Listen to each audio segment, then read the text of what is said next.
79 arsonists have been arrested in Greece following a litany of wildfires ravaging the country. Civil Protection Minister Vasilis Kikilias said that there had been several attempts by arsonists to start new fires on Mount Parnitha, which is northwest of Athens. The blaze is one of hundreds in the nation where wildfires have already killed at least 20 people this week. We can see the footage. It's absolutely horrific. Hundreds of wildfires destroying the land, destroying whatever community happens to be in the way, started by arsonists, but a huge number of arsonists, 79 arrested. How many have yet to be arrested? The Civil Protection Minister has said, you are committing a crime against the country. Yeah, obviously. This is a sick thing to do. Arson, really, in any instance, is a sick thing to do, but to do it in such a reckless manner, to purposefully start wildfires, they have no control. They can go for hundreds upon thousands of acres, destroy whatever wildlife, whatever foliage is in the way, and of course, sooner or later, they're going to run into communities. 20 people have died this week alone, actually more than 20. The fires threaten forest property and of course, people's lives, as well as their pets' lives and,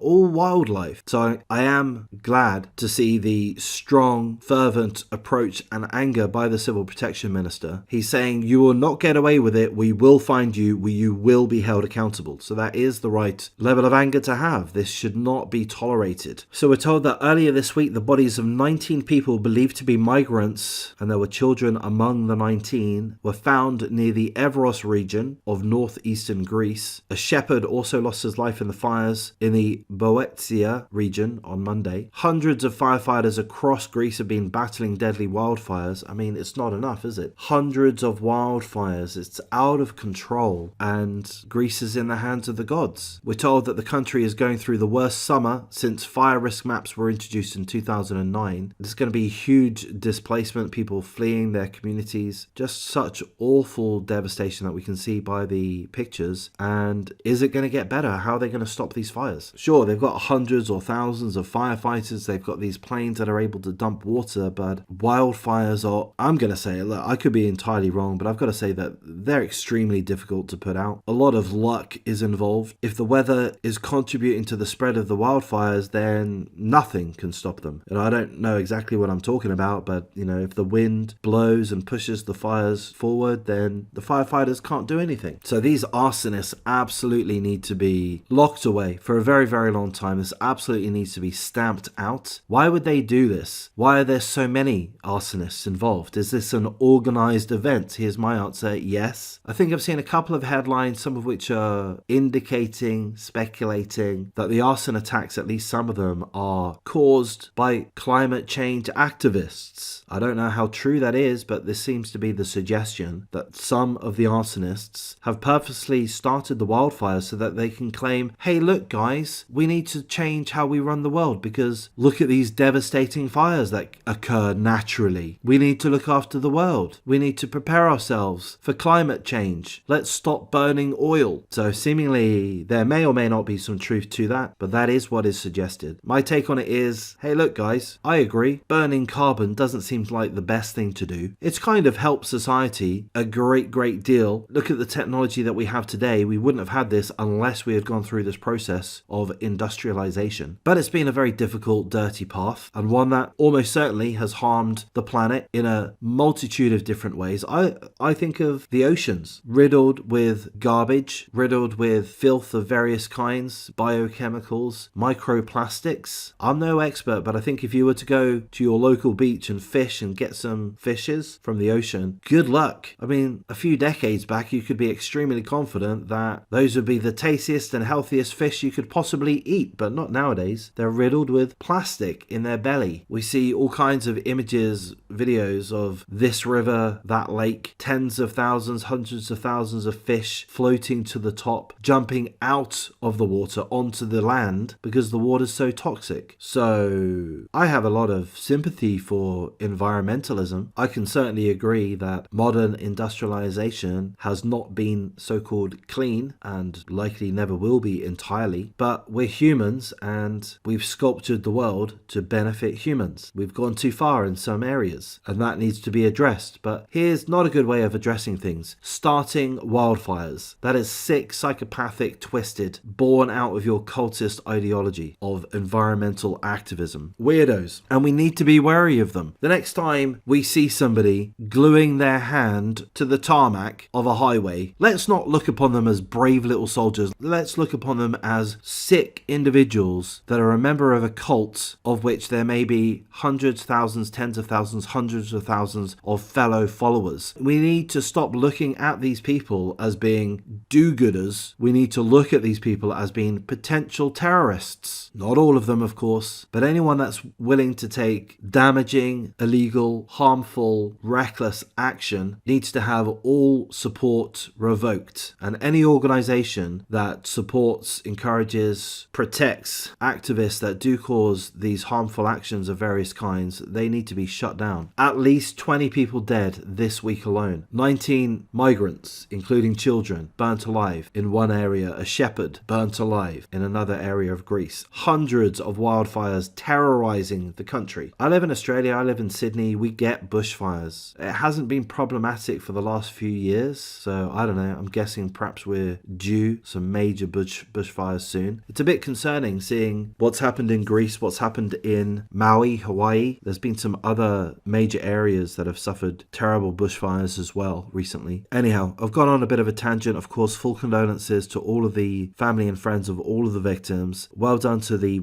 very brave firefighters. Best wishes to those that are in charge, the Civil Protection Minister and whomever else, of getting these wildfires under control. Let's hope they are able to manage that. Let's hope that, I'll say it, God is on Greece's side, because if God isn't, if God has a bee in his bonnet against Greece, then things can continue to get worse. The firefighters are hopeless against certain types of weather, certain types of conditions. They can put fires out, but they need certain aspects to go in their favor. They need to have enough resources. The fires need to be controllable. Not all fires are controllable. So let's hope God can look out for Greece, protect the firefighters, and help them, help the communities who are currently being absolutely destroyed. I'm going to wrap things up. If you appreciate the coverage, please do like, comment, subscribe, share the video as you see fit. If you agree, disagree, want to add to anything that I've said, please do in the comment section. Be respectful, of course. I'm not going to block you even if you disagree or anything like that, as long as you're respectful. So I'll wrap things up. Thank you for listening. Take care.